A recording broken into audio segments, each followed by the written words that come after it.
The healers had done their work, and the wound on Yuna's shoulder would leave another scar to join the collection on his body. But within a week he was moving normally again, tending to his plants as if nothing had changed. But everything had changed. Word of the duel spread across Venerith Prime within hours and across the sector within days. A human had defeated one of the most powerful Tasari warriors in formal combat, had brought him to his knees with nothing but a simple blade and skills that no one had expected, and then had offered mercy when Tasari law demanded blood. The story grew with each telling. Some versions painted Yuna as a demon in human form, a monster disguised as a gentle gardener who had revealed his true nature in the arena. Others spoke of him with something approaching reverence, a warrior so confident in his strength that he could afford to be kind, who fought with savage efficiency, but killed only when he had no other choice. Sareth watched her husband navigate this sudden fame with the same quiet patience he brought to everything else. He declined interviews from news services across 3 systems. He refused offers from wealthy families seeking to hire him as a bodyguard or combat instructor. He simply returned to his life, to his plants and his family, and the peaceful routine he had built over 3 years. But she could see that something in him had shifted. He stood differently now, no longer hiding the controlled tension in his body, no longer pretending to be less than he was. It was as if the duel had given him permission to stop lying, not to others, but to himself, about who and what he truly was. The Merchant Council has formally recognized our trading routes, she told him one evening, finding him in the garden as the sun set over the city. They say there will be no further challenges to our contracts. Yuna nodded, his hands busy with a flowering vine that had begun to outgrow its support frame. I heard Draven has left Venerith Prime, she continued. His house has lost considerable standing, and his allies have distanced themselves from him. I heard that too. Sareth moved to stand beside him, watching his hands work with the same gentle precision she had always loved. You could have killed him, she said quietly. No one would have blamed you. Yuna was silent for a long moment, carefully wrapping the vine around its new support. I have killed enough people in my life, he finally said. Every one of them left a mark on my soul that I cannot remove. And when I stood over Draven with the right to take his life, I realized I did not want another mark. He turned to look at her. I fought because I had to, but I showed mercy because I chose to. And that choice is what separates who I am now from who I was before. Sareth felt tears prick at her eyes. You are not 2 different people. Yuna. No, he agreed. But I can choose which one I want to be most of the time. A small figure appeared in the doorway to the garden, silver-gray skin catching the last light of the setting suns. Haniel had been quiet since the duel, processing what she had seen in ways that worried both her guardians. But lately, she had begun to speak again, to ask questions, to try to understand. Yuna? She called softly. He turned immediately, his face warming as it always did when he saw her. What is it, little one? She walked across the garden with careful steps, avoiding the flower beds, until she stood before him. I had a dream last night, she said. A bad one. Yuna knelt down to meet her at eye level, taking her small hands in his scarred ones. Tell me. I dreamed about the arena, she said, her voice trembling. About the fighting and the blood, and how scared I was that you would not come home. Yuna pulled her into an embrace, holding her close. I came home, he said. I will always try to come home to you and Sareth. But what if someone else comes? Haniel asked, her voice muffled against his shoulder. What if there are more bad people who want to hurt us? Yuna looked at Sareth over the child's head, and she saw him make a decision in that moment. Let me tell you a story, he said, pulling back so he could look at Haniel's face. A story about Earth, about the place I came from. He sat down on the garden stones, and Haniel settled into his lap while Sareth sat beside them. A long time ago, Una began. Humans lived on a world that was not kind to them, where everything was dangerous, where the weather could change without warning, where predators hunted them and diseases struck without mercy. His voice took on the rhythm of a storyteller, warm and steady. We were not the strongest creatures on our world, not the fastest or the most deadly. And by all rights, we should have been wiped out long before we built cities or flew among the stars. Haniel's eyes were wide, her earlier fear forgotten in the spell of the story. But humans learned something important, Una continued. We learned that the key to survival was not being the strongest. It was being adaptable, being willing to change and grow and find new ways to overcome whatever challenges we faced. He touched the scar on his shoulder. We also learned that true strength is not measured by how much damage you can cause, but by how much you can protect. And humans, when they love something, will protect it with everything they have. He looked at Sareth. I was a soldier once, and I learned how to fight in ways that most people never see. But I gave up that life because I wanted to protect something more precious than any battlefield could offer. He hugged Haniel close. I wanted to protect peace, the peace of a quiet life with people I love, and when that peace was threatened, I fought to defend it, not because I enjoy violence, but because some things are worth any cost to preserve. Haniel was quiet for a long moment. Is that why you grow plants? She finally asked, because they are peaceful? Una laughed. That warm sound Sareth had fallen in love with partly, he admitted. But also because growing things reminds me that destruction is not the only thing I am capable of. He stood, lifting Haniel with him. Now, it is getting dark, and you have lessons in the morning, so what do you say we go inside and I will make that soup you like? With the spicy noodles? With the spicy noodles. Sareth watched them walk back toward the house, the small Marathi child chattering about her day while the former soldier listened with patient attention. And she felt something settle in her heart that had been restless for weeks. She had asked herself so many times since the duel whether she should be afraid of the man she had married, whether the violence she had witnessed had revealed something she needed to protect herself from.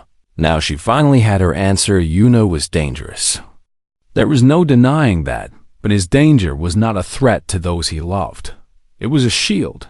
He had built a life of gentleness, not because he was incapable of violence, but because he had experienced enough violence to understand its true cost. He was soft because he had earned the right to be soft, through years of hardship that would have broken anyone less strong. That night, after Haniel was asleep and the house was quiet, Sareth found Una on the balcony, where she had first noticed his scarred hands. She stood beside him and looked out at the city lights. My family sent a message today, she said. They want to visit, to meet you properly this time. Una raised an eyebrow. The same family that refused to speak to you for 6 months after our wedding? The same. What changed? Sareth smiled. You did. She leaned against him, feeling the warmth of his body against hers. They asked me once what a human could possibly offer a Tazari woman of noble blood, and I never had a good answer. She looked up at his face. Now I do. And what is that? Sareth reached up and touched the scar on his shoulder, the newest mark on a body that carried so many stories. Everything, she said simply. You offer everything, Una. You simply choose to give it gently. He smiled. That same gentle smile she had loved since the day they met, and pulled her close above them. The stars burned cold and distant, uncaring witnesses to the small dramas of mortal beings. But in this moment, on this balcony, in this home they had built together, Sareth Ven knew she had found something rare and precious. She had found a warrior who chose peace, a weapon who chose love, a man who was strong enough to be kind, and she would not trade that for anything in the galaxy. The training room in their home had never been used for its intended purpose. Sareth had converted it into a storage space for old trading equipment years ago. But now it had been cleared, the mats laid down, and the walls lined with weapons borrowed from various sources across the city. Una stood in the center of the room, stripped to the waist, and Sareth finally saw what 3 years of loose clothing had hidden. His body was a map of old violence. Scars crossed his back and chest in patterns she recognized from her studies of combat injuries. Blade wounds, burn marks, and the distinctive circular scars left by energy weapons. He moved through a series of exercises that looked nothing like the formal martial arts she had learned as a child. No elegant poses or ritualized movements, just efficient, brutal patterns designed for one purpose. Only she watched him train for hours, her understanding of who she had married shifting. With every movement, this was not a man who had learned to fight. This was a man who had been forged into a weapon and then spent years trying to become something else. You should be resting, she said finally. Breaking the silence, Una paused, sweat dripping from his face. His breathing slightly elevated, but nowhere near exhausted. I have rested for 3 years, he replied. My body remembers what to do, but I need to remind my mind. He picked up a training blade and resumed his drills. Tasari are faster than humans, he said as he moved. Stronger too, with natural weapons in their claws and teeth that humans do not possess. The blade whistled through the air, but they fight in patterns, formal styles passed down through generations, because their society values tradition and honoring combat. He stopped and looked at her. I do not. The words hung in the air between them. You will not fight fair, Sareth said. Not a question. I will fight to survive, Una replied. There is a difference. He set down the blade and walked to where she stood. When I face Draven, he will expect a certain kind of opponent, a frightened human trying to copy Tasari techniques. Desperate and outmatched, his eyes held hers. I will let him believe that for as long as I need to. Sareth felt a chill run through her. And then I will show him what humans are actually capable of. The night before the duel, Sareth could not sleep. She lay in their bed, listening to Una's steady breathing beside her, and wondered how he could be so calm when tomorrow he might die. You are thinking very loudly, he said softly, startling her. How can you sleep? She asked. He turned to face her in the darkness. Because I have done this before, he said. Not the formal duel, but the night before battle. The waiting, the uncertainty, and I learned long ago that rest is a weapon too. He reached out and touched her face. But I also learned that the night before might be the last night. So if you want to talk, I will stay awake. Sareth felt tears threaten to spill. Tell me about Earth, she said. Tell me about your home. And so he did. He spoke of blue skies and green forests, of mountains that touched the clouds and oceans that stretched beyond the horizon. He told her about his childhood in a small city called Bizin, about his mother who taught him to cook and his father who taught him to garden, about the friends he had lost touch with when he joined the military and the life he had imagined before war claimed him. He spoke until the first light of dawn crept through their window, and Sareth realized that this was the most he had ever shared about his past in 3 years of marriage. Why now? She asked as he finished.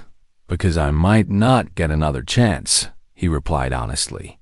And because you deserve to know the whole of who I am, not just the parts I chose to show you. He sat up and looked toward the window. I have spent 3 years being the man I wanted to become, he said. Today I have to be the man I was, one more time. He turned back to her. But I need you to understand something. Sareth, whatever happens in that arena, whatever you see me do, the man who loves you and Haniel is still in here. He placed his hand over his heart. He's just sharing space with someone else for a while. The arena was ancient, carved from living rock at the heart of Venerith Prime's oldest district, and thousands of Tasari filled the rising seats, their crests and scales creating a sea of color that rippled with anticipation. Sareth sat in the section reserved for family of the challenged. Haniel pressed close against her side. The child had not spoken since they told her about the duel. Her large eyes haunted by fears. She was too young to express. "Is Yuna going to be okay?" She finally asked. Her voice small. Sareth wished she had an answer. "He's going to fight for us," she said. "And we are going to be brave for him." The crowd roared as Draven Shore entered the arena, his crimson scales gleaming with ceremonial oils. His body armored in the traditional fighting gear of Tessari noble houses. He carried a curved blade in each hand, weapons designed for his physiology. And he moved with the confident grace of someone who had won 100 such battles. Then Yuna entered from the opposite side. A murmur of contempt rippled through the crowd. He wore simple clothes. No armor, no ceremonial markings, nothing to indicate that he took this challenge seriously. In his hand, he carried only a single straight blade. A human weapon that looked like a child's toy compared to Draven's curved swords. "He mocks us," someone shouted from the crowd. And laughter followed. Draven's crest rose in fury at the perceived insult. "Human," he called across the arena, his voice carrying to every seat. "Have you come to die in your sleeping clothes?" Yuna did not respond. He simply walked to the center of the arena and waited, his blade held loosely at his side. His eyes fixed on his opponent with an expression of absolute calm. The officiant stepped forward and recited the ancient words of the blood duel, the terms of victory, and the laws that bound both combatants. When he asked if both parties accepted the terms, Yuna simply nodded. "Then let judgment be rendered," the officiant declared. Stepping back, through blood and honor, Draven attacked immediately, both blades spinning in a complex pattern designed to overwhelm human reflexes. Sarath's breath caught in her throat. Yuna did not try to match the attack. He simply was not there when the blades arrived, moving with small, economical shifts that made Draven's strikes cut nothing but air. The crowd fell silent. Draven pressed harder, his attacks becoming faster, more aggressive, driving Yuna back across the arena with a fury that should have been impossible to survive. But Yuna kept moving, kept slipping through gaps that should not have existed. His blade still held loosely, as if he had forgotten he was carrying it. "Fight me!"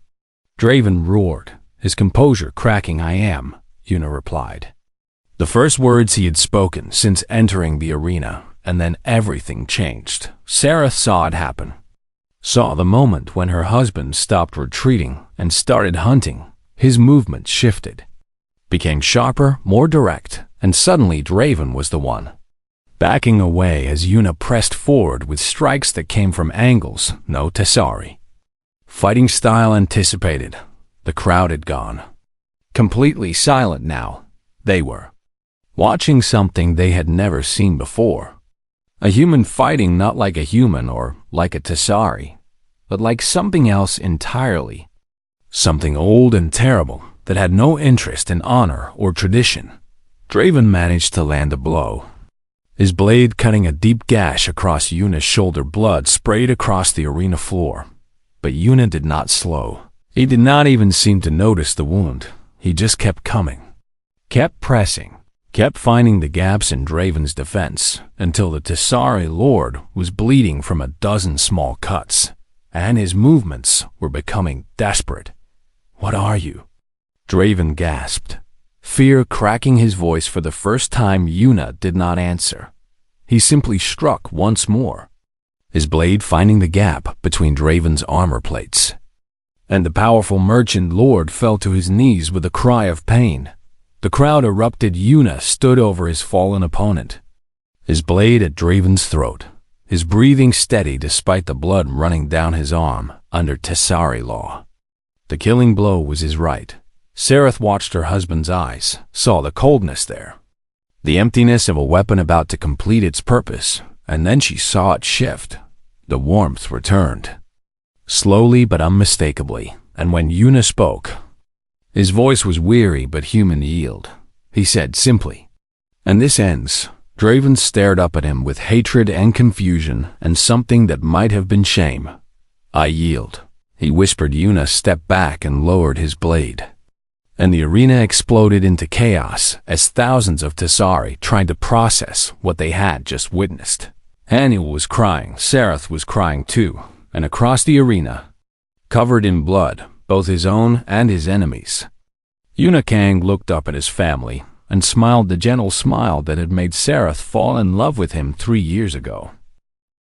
The bodies had been removed and the authorities had taken their statements. But Sareth could not stop staring at the dark stains on the street where 2 of Draven Shore's men had died. Her husband had killed them, her kind, gentle husband who sang lullabies to Haniel and spent hours nursing injured plants back to health, had ended. 2 lives in less time than it took to draw a breath. Haniel was asleep now, exhausted from crying, and the house was quiet in a way that felt suffocating. Sareth found Yuna in the kitchen, making tea with hands that showed no sign of what they had done just hours before. "You need to eat something," he said without turning around. "Your body is in shock, even if your mind does not realize it yet." "I do not want tea," Sareth said, her voice coming out harsher than she intended. "I want answers."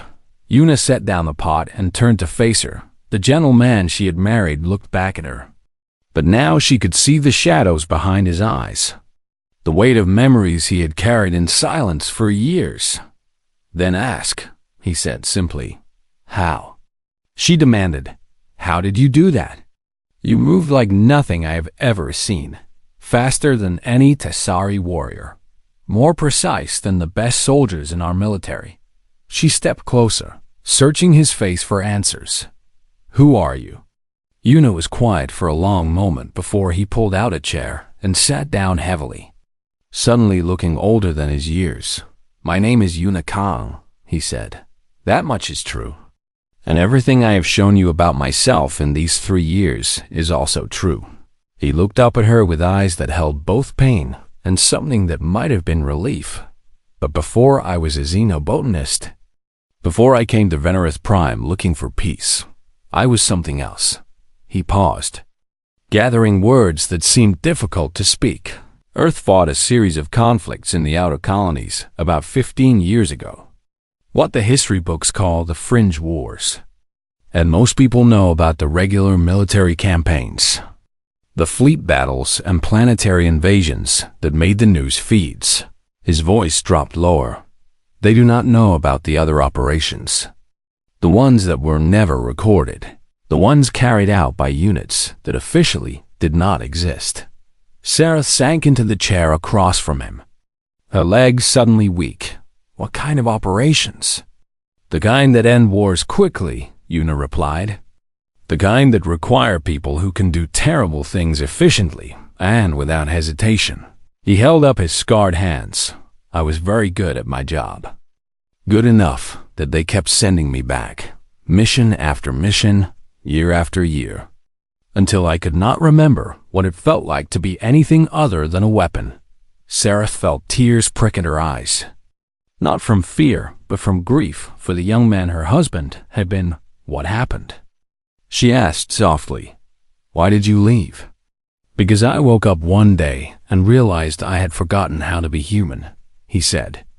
"I could still kill, could still complete any mission they gave me, but I could not feel anything anymore, not joy, not sorrow, not love." He met her eyes. "I was afraid that if I stayed any longer, I would lose the ability to feel anything ever again." He stood and walked to the window, looking out at the city lights.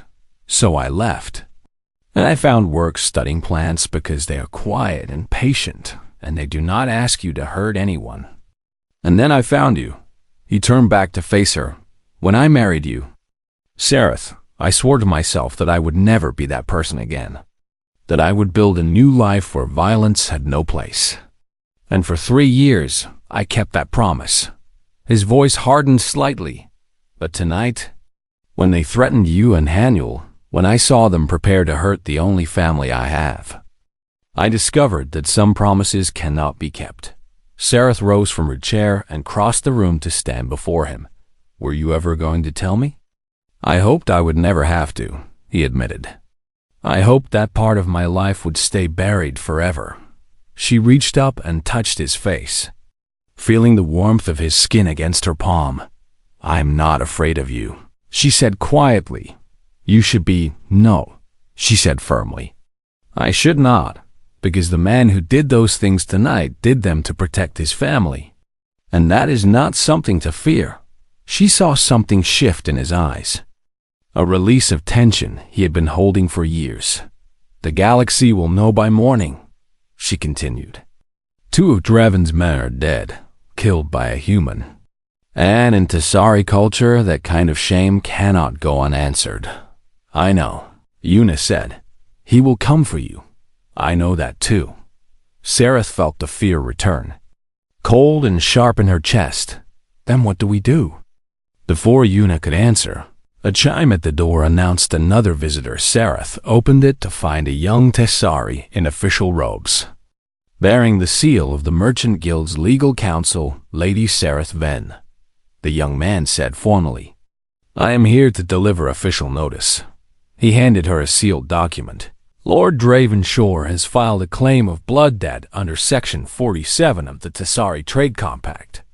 And in accordance with the law, your husband is hereby challenged to ritual combat. Sareth's hand shook as she read the words on the document.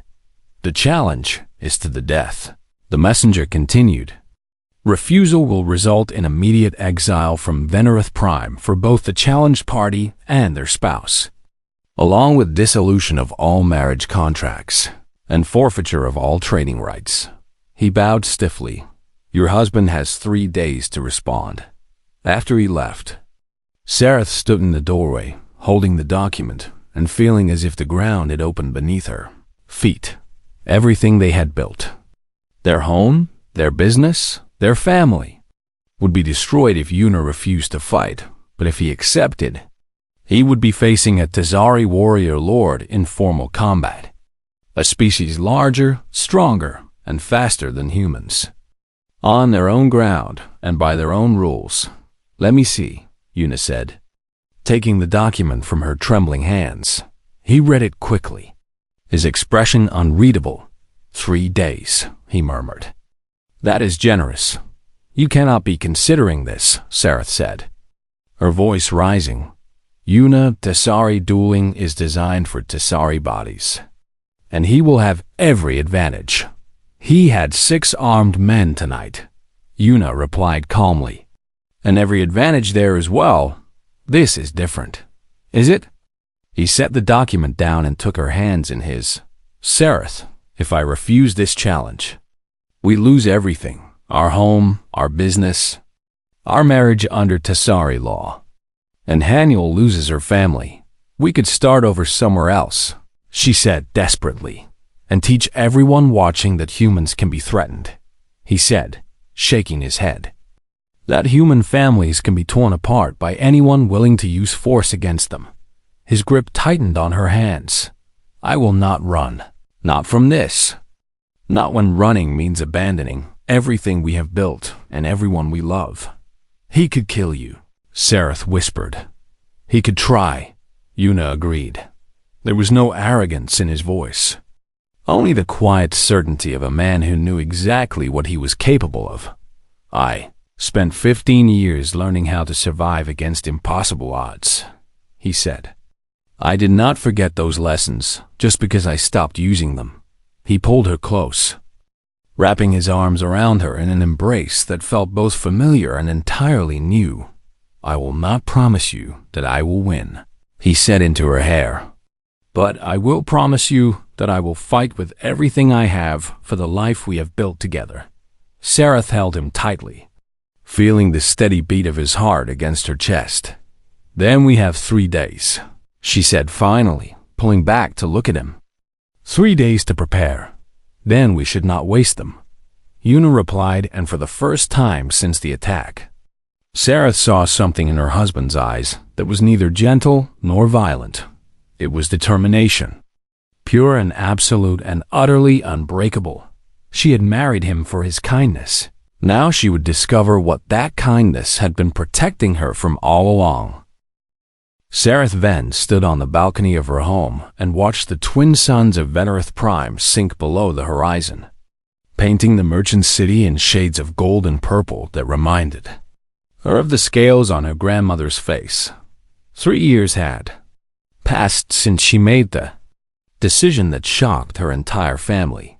She married a human, not a powerful Tessari merchant lord with vast trading networks and political connections, but a quiet xenobotanist from Earth named Yuna Kang, who spent his days studying alien plant life and his evenings tending to their rooftop garden.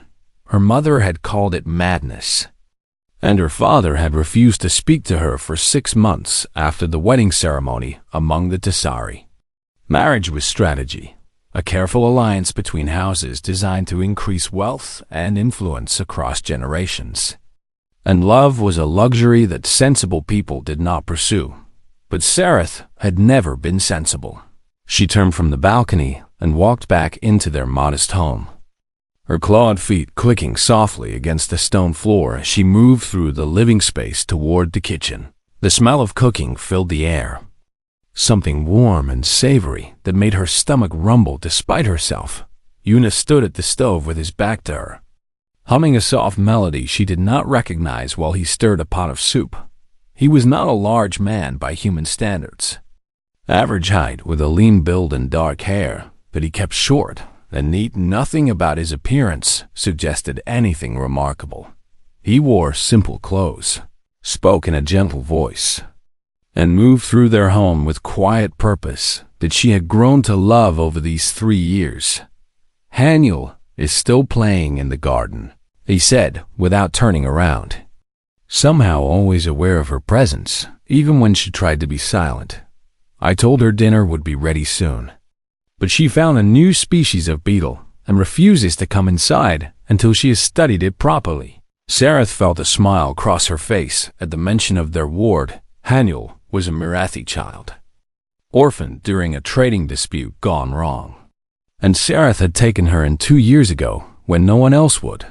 The Mirathi were not popular on Venerith Prime, their reputation for being difficult having spread throughout the sector. But Haniel had proven to be nothing but delightful. She was curious, clever, and absolutely devoted to Yuna, who had somehow become her favorite person in the universe. "She gets her stubbornness from you," Sarah said, moving to stand beside her husband. "I have never met anyone who can spend 4 hours examining a single flower the way you do." Yuna laughed, a warm sound that filled the kitchen and made Sarath's heart feel light. "Plants are patient teachers," he said, finally turning to look at her with those dark eyes that always seemed to hold more depth than she expected. "They reward those who take time to understand them." This was the man she had chosen over every expectation her society had placed upon her, a man who spoke of plants as teachers and treated a small Mirathi orphan as if she were his own daughter, a man who had never raised his voice in anger during their entire marriage and who navigated the complex social hierarchies of Tessari culture with patience and humility that her own people often mistook for weakness. The Tessari were a proud species, their avian reptilian features giving them an appearance that most other races found intimidating. And they had built their civilization on principles of strength, status, and dominance. Among her people, a marriage partner was expected to contribute to the household's power and prestige, to stand as a symbol of the family's strength and influence. Yuna did none of these things. He deferred to her in public as Tessari custom demanded of lower status partners, spoke only when addressed at social gatherings, and never challenged the subtle insults that other Tessari directed at him for being human. Her family saw this as proof of his inadequacy. Sarah saw something else entirely. Though she had never been able to put it into words, there was a stillness in Yuna that felt less like submission and more like choice, as if his gentleness was something he had decided upon rather than something forced upon him by circumstance. but she pushed such thoughts aside whenever they arose. Content in the peaceful life they had built together, the sound of small feet running through the house announced Haniel's arrival before she burst into the kitchen. Her silver-gray skin flushed with excitement and her large eyes shining with discovery. Yuna! Yuna! The beetle has 6 legs, but also 2 extra appendages that look like legs, but are actually sensory organs. I counted them 3 times to make sure. Yuna knelt down to meet her at eye level, his face breaking into a genuine smile that transformed his features from ordinary to something almost beautiful. That sounds like a Venerith ground scanner, he said. They use those extra appendages to detect vibrations in the soil so they can find food underground. Haniel's eyes went even wider. Can we study one together tomorrow? Please? You said you would teach me how to use the magnification equipment. After your morning lessons, Yuna agreed. Now go wash your hands for dinner. The child ran off toward the washing room.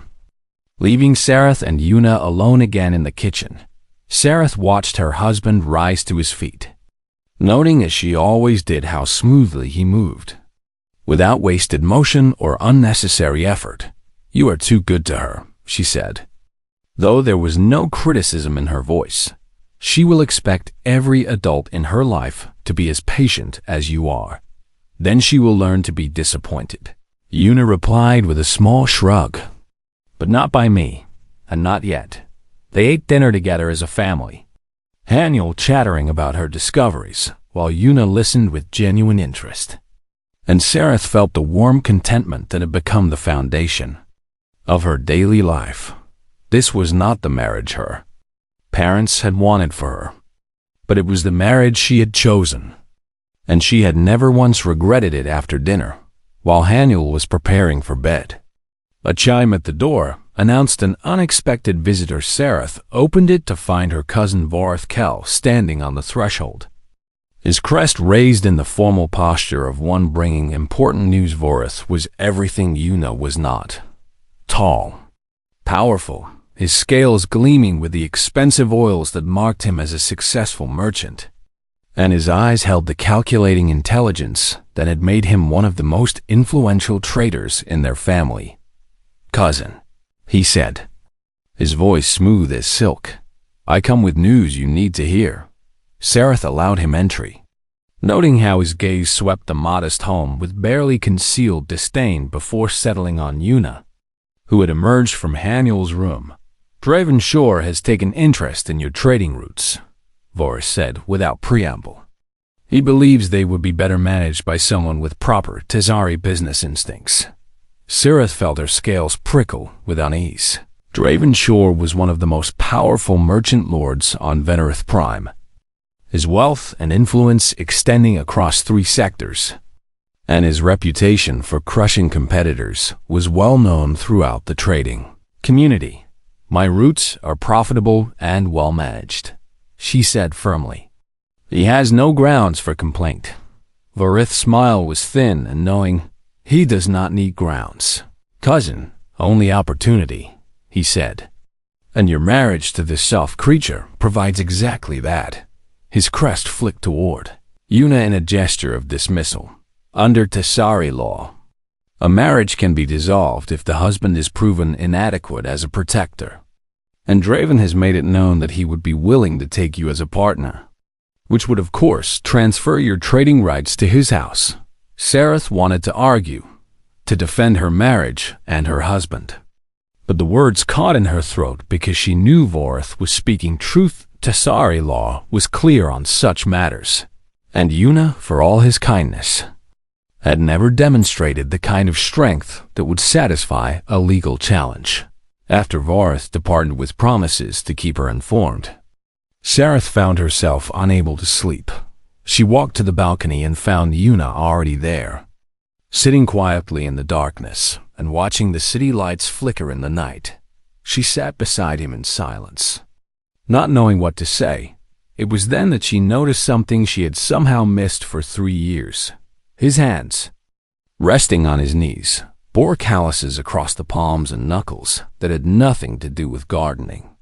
and faint scars traced lines across his fingers that spoke of old wounds she had never thought to ask about.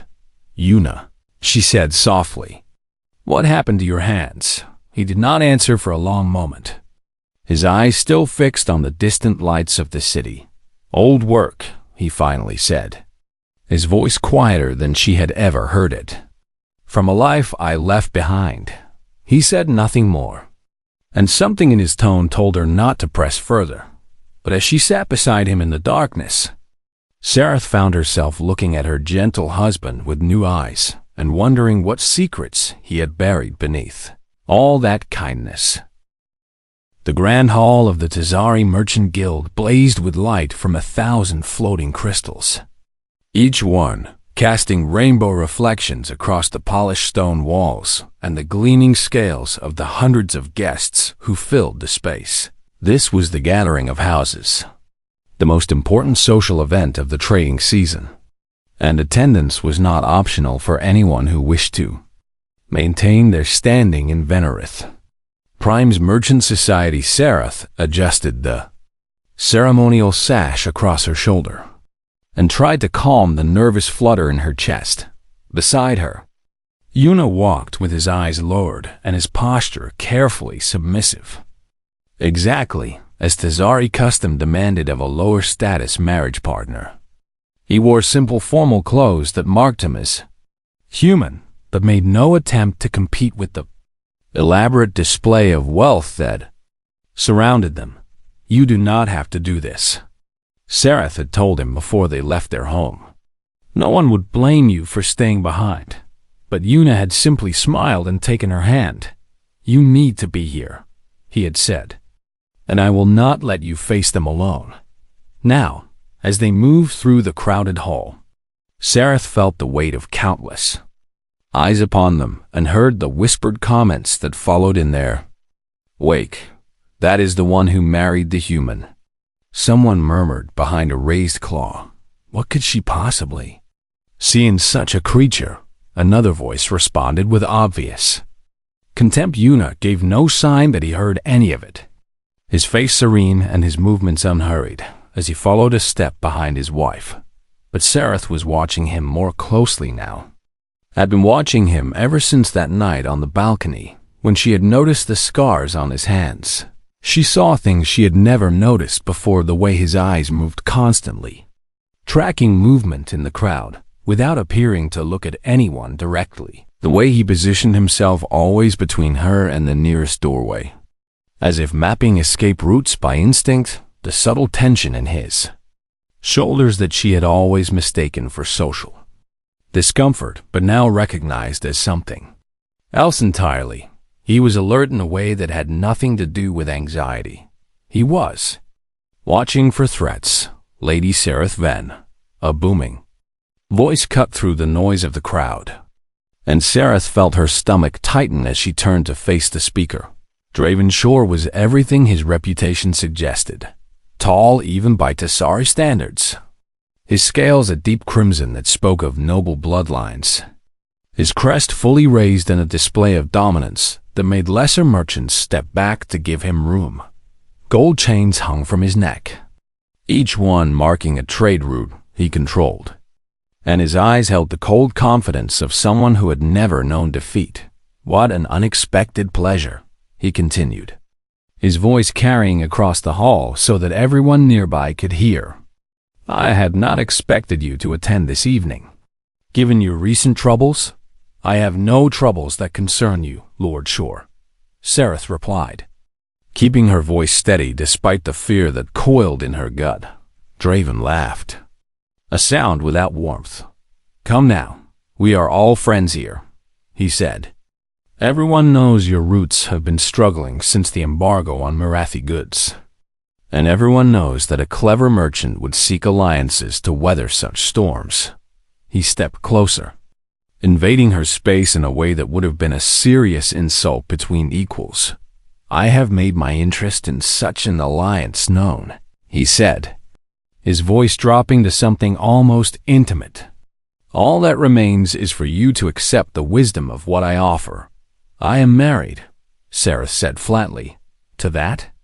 Draven's crest flicked dismissively toward Yuna, who stood silent and still beside her. A human makes a pleasant pet, I suppose, but hardly a suitable partner for a woman of your standing. He turned his full attention to Yuna for the first time, looking down at the smaller human with open contempt. Tell me, creature, what protection can you possibly offer a Tezari woman of noble blood? The hall had gone quiet around them, every guest straining to witness the confrontation. Sareth felt humiliation burn through her. Not for herself, but for her husband, who was being deliberately shamed before the most influential people on Venerith Prime. She opened her mouth to defend him, to say something that would end this terrible moment. But Yuna moved first. He stepped forward smoothly and lifted a drink from the tray of a passing servant, then offered it to Draven with a small bow. You must be thirsty. Lord Shore, he said, his voice pleasant and mild. Please, allow me. The moment stretched into silence. Draven stared at the offered drink, then at the human who offered it, and something strange crossed his face for just an instant. When Yuna's dark eyes met his golden ones, the powerful merchant lord hesitated. It was barely visible, a flicker of uncertainty that vanished almost before it appeared. But Sareth saw it clearly, so did others in the crowd. Keep your drink, Draven finally said, his voice harder than before, and keep your wife. For now. He turned and walked away, his entourage following in his wake. And slowly the noise of the gathering resumed as if nothing had happened. Sareth grabbed Yuna's arm as soon as they were away from the crowd, pulling him into a quiet alcove where they could speak without being overheard. What was that? She demanded, keeping her voice low. What was what? Yuna asked, his expression innocent. You know what I mean, she said. He looked at you and he was afraid, just for a moment, but I saw it. And so did he. Yuna was quiet for a long moment, his eyes fixed on something she could not see. Some predators recognize other predators, he finally said, even when they are wearing different skins. Sareth felt a chill run down her spine. Yuna, what did you do before you came to Venerith Prime? He looked at her then, really looked at her. And for the first time she saw something behind the gentleness in his eyes. Something old and tired and impossibly heavy. I was a soldier, he said simply. What kind of soldier? The kind they do not talk about, he replied. And his tone made clear that the subject was closed. They returned home in silence, the transport gliding through the night streets of the merchant city while Sareth tried to process what she had learned. Her husband had been a soldier, her gentle, patient husband who grew flowers and told stories to orphan children had once been something else entirely. Something that could make a powerful Tezari lord hesitate with nothing but a look. The transport slowed as they entered the residential district, and Sareth looked through the window at the familiar streets of their neighborhood. That was when she saw the figures waiting in the shadows ahead. 6 Tezari males stepped into the light, each one wearing the house markings of Draven Shore, each one carrying weapons that gleamed in the darkness. The transport stopped. Stay inside, Yuna said. But the door was already being forced open from outside. One of the attackers reached in and grabbed Sareth by the arm. Hauling her out onto the street, she fought back, clawing at his face with her sharp nails. But 2 more grabbed her and held her still. Not her, the leader said, his voice bored. We are here for the human. They dragged Yuna from the transport and threw him to the ground behind them. Sareth heard a small cry and realized with horror that Haniel had been in the transport too. Returning home from her evening lessons, the child sees this, the leader said with a cruel smile. Good. Let her learn what happens to humans who forget their place. He kicked Yuna in the ribs, hard, and Sareth screamed. We are not going to kill you, the leader continued, standing over Yuna's crumpled form. Lord Shore wants you alive so your wife can see what a broken thing she married. He raised his clawed foot for another kick. Sareth. Yuna's voice cut through the chaos. Quiet but clear. Take Haniel and get behind me. Something in his tone made her obey without question. She tore free from her captors, grabbed the terrified child, and stumbled toward her husband. Yuna rose to his feet slowly. And when he turned to face the attackers, Sareth saw that his eyes had changed. The warmth was gone. The gentleness was gone. What remained was something cold and empty, and utterly without mercy. Do not look, he said softly. And Sareth pressed Haniel's face against her chest and closed her own eyes. The sounds that followed lasted perhaps 10 seconds when silence returned. Sareth opened her eyes to find 4 of the attackers on the ground.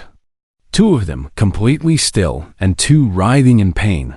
The remaining 2 were running, disappearing into the darkness of the street as fast as their legs could carry them. Yuna stood among the fallen, breathing steadily, not a single tremor in his hands.